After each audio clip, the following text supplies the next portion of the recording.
One Bitcoin trade. Two countries. One pays nothing. The other pays more than most people earn in a year. In 2024, a crypto trader in Dubai sold $550,000 worth of Bitcoin and paid exactly $0 in tax. That same year, a trader in Japan made the exact same profit and owed $302,500, a 55% tax rate on crypto gains. Same asset, same profit, wildly different outcomes. And that's the reality of crypto taxation in 2025. There is no global standard, no unified rulebook. Some countries treat Bitcoin like digital gold and tax it at zero. Others treat it like gambling income and take more than half. A few have changed their rules so many times that even tax professionals can't keep up. In this video, we're mapping the entire world of crypto taxation, from the countries that charge absolutely nothing to the ones that will take 55 cents of every dollar you earn. And by the end, you'll know exactly where crypto is taxed the least, where it's taxed the most, and the strategies legal investors use to keep more of what they earn. Let's start at the bottom of the tax spectrum, the countries where crypto gains are taxed at exactly 0%. The United Arab Emirates is the undisputed king. Dubai has become the world's crypto capital, and it's no accident. There is no personal income tax, no capital gains tax, and no tax on crypto profits whatsoever. Whether you're a day trader making 50 trades a week or a long-term holder who bought Bitcoin in 2015, you owe nothing. Dubai attracted over 1,800 blockchain companies by 2024 and issued more crypto licenses than any other jurisdiction on Earth. Then there's El Salvador, the first country to make Bitcoin legal tender in 2021. President Bukele went all in. No capital gains tax on Bitcoin, no income tax on crypto profits, and a $1 million Bitcoin-backed bond program. El Salvador now holds over 6,000 Bitcoin in its national treasury, worth roughly $570 million at current prices. The Cayman Islands and the British Virgin Islands round out the zero tax club. No income tax, no corporate tax, no capital gains tax of any kind. These tiny Caribbean territories manage over $2 trillion in hedge fund assets, and an increasing share of that is crypto. Next up, countries that aren't technically zero tax, but have loopholes big enough to drive a Bitcoin mining rig through. Germany is the standout. If you hold your crypto for more than 1 year, your capital gains tax drops to zero. Not reduced, not discounted, zero. Germany's Section 23 of the Income Tax Act treats crypto as a private sale transaction. Hold for 365 days, and it's completely tax-free, no matter how large the gain. A German investor who bought $100,000 in Ethereum in January 2023 and sold for $400,000 in February 2024 would owe absolutely nothing.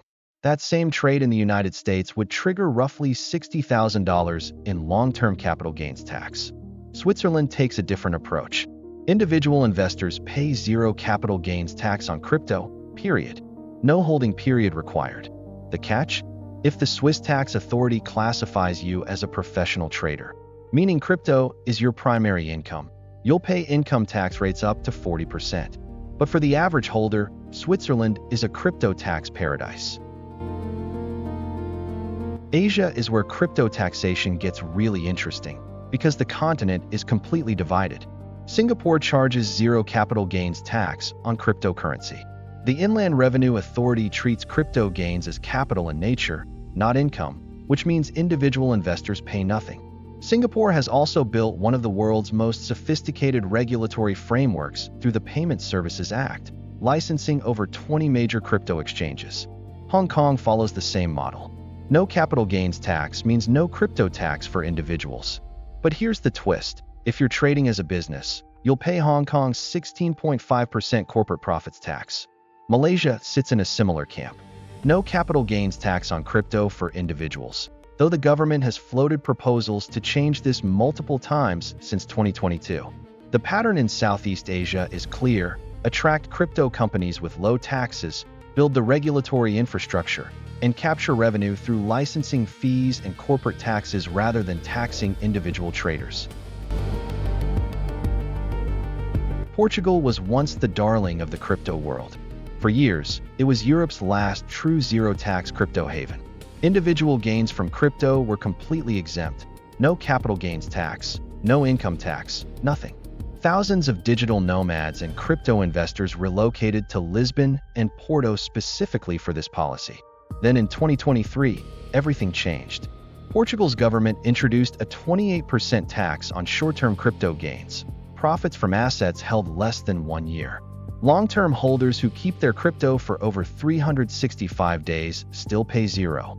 It was a direct copy of Germany's model, but the damage was done. The crypto community felt blindsided. Many had uprooted their lives based on Portugal's zero-tax promise. Websites that once ranked Portugal as the #1 crypto destination in Europe dropped it overnight. The lesson?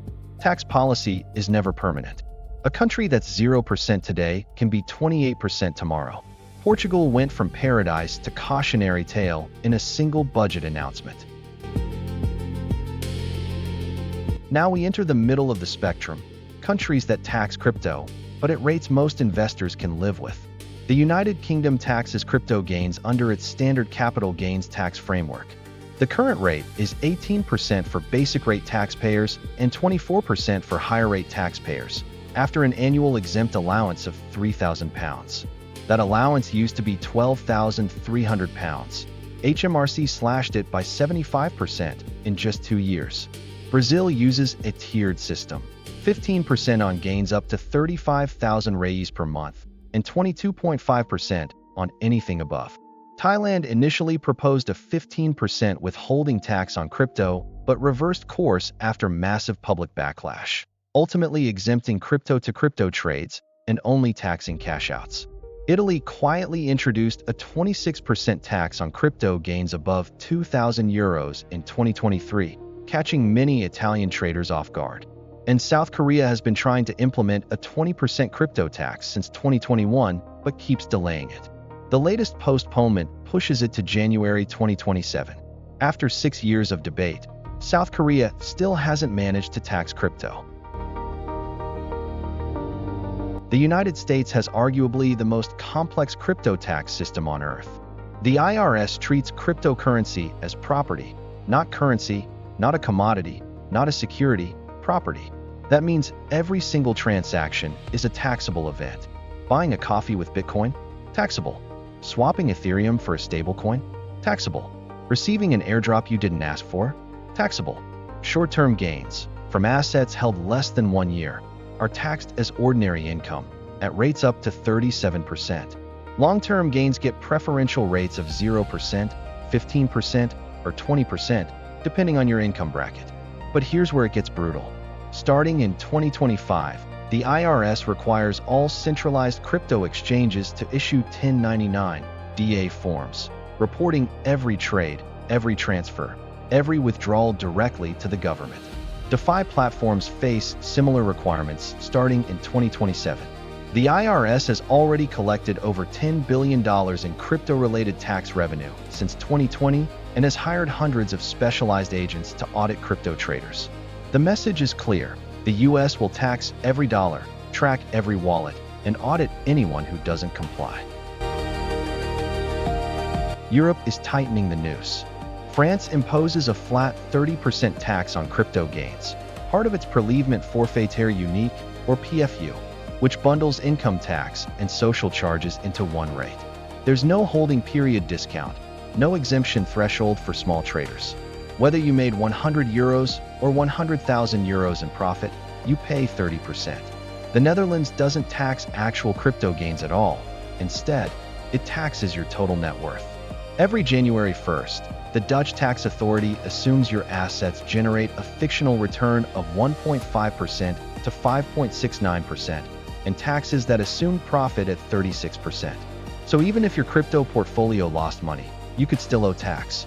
Spain taxes crypto at rates between 19% and 28%, depending on the size of the gain. And starting in 2024, Spain requires crypto platforms to report all user balances and transactions to the tax authority, making it one of the most surveilled crypto environments in Europe.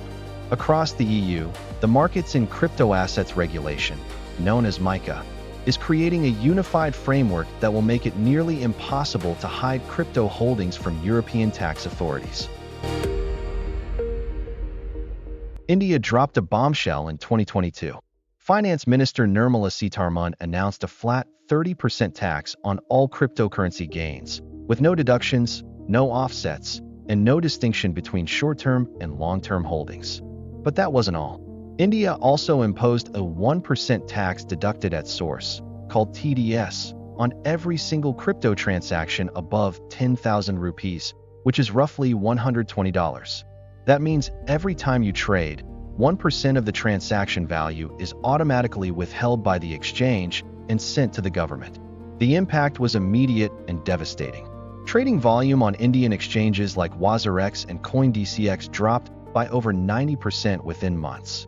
An estimated $3.8 billion in trading volume migrated to offshore exchanges, platforms outside India's jurisdiction where the 1% TDS didn't apply. India's tax policy didn't just tax crypto, it effectively killed domestic crypto trading. And perhaps the most punishing detail, losses from one cryptocurrency cannot be offset against gains from another. If you made $10,000 on Bitcoin but lost $10,000 on a different token, you still owe $3,000 in tax. You pay tax on the win and absorb the loss entirely. At the very top of the crypto tax spectrum sit Japan and Denmark, the two countries where crypto investors face the highest tax rates on Earth.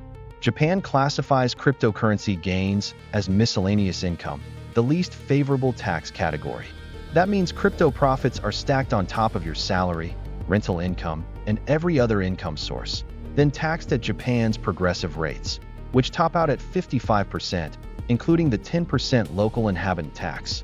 A trader in Tokyo who makes 40 million yen, roughly $267,000, in crypto gains could owe over 22 million yen in tax. That's more than most Japanese workers earn in an entire year. Japan has been debating reclassifying crypto as a financial asset since 2023, which would cap the rate at 20%. But as of 2025, no change has been enacted. Denmark takes a different, but equally brutal approach. Crypto gains are taxed as personal income at rates up to 52.06%. And Denmark's tax authority, SKT, has been one of the most aggressive in the world, using data from crypto exchanges like Coinbase to identify thousands of taxpayers who failed to report their crypto earnings. In 2023, Denmark sent tax adjustment notices to over 20,000 crypto holders. So what's the pattern? When you map every country's crypto tax policy, a clear picture emerges. Tax-free jurisdictions, UAE, Singapore, Hong Kong, El Salvador, use zero taxes as a competitive weapon to attract talent, capital, and companies. They don't need crypto tax revenue because they generate wealth through other means: trade, tourism, licensing fees, and corporate presence. Loophole countries, Germany, Switzerland, Malaysia, offer zero rates with conditions. Hold long enough, trade infrequently enough, and you pay nothing. These countries reward patient investors and punish frequent traders. High-tax countries, Japan, Denmark, France, India, the United States, treat crypto as just another income stream and apply their existing tax frameworks. The more you earn, the more you pay. And here's the critical insight: the gap is narrowing. Every year, more countries introduce crypto-specific regulations. The OECD's Crypto Asset Reporting Framework, CRF, will require automatic exchange of crypto tax information between 48 countries starting in 2027. Privacy is disappearing. Offshore loopholes are closing. The era of untracked crypto gains is ending. The question isn't whether your country will tax crypto. It's when, how much, and whether you've planned for it. That's the global crypto tax map, from $0 to 55%. If this video helped you understand where crypto is taxed and where it isn't, hit that subscribe button and turn on notifications. We break down the world's most complex tax systems so you don't have to. Which country's crypto tax policy surprised you the most? And would you ever relocate to save on crypto taxes? Drop your answer in the comments. We read every single one. Next up, we're covering how governments are tracking your crypto wallet. even if you've never filed a tax return. You don't want to miss that one.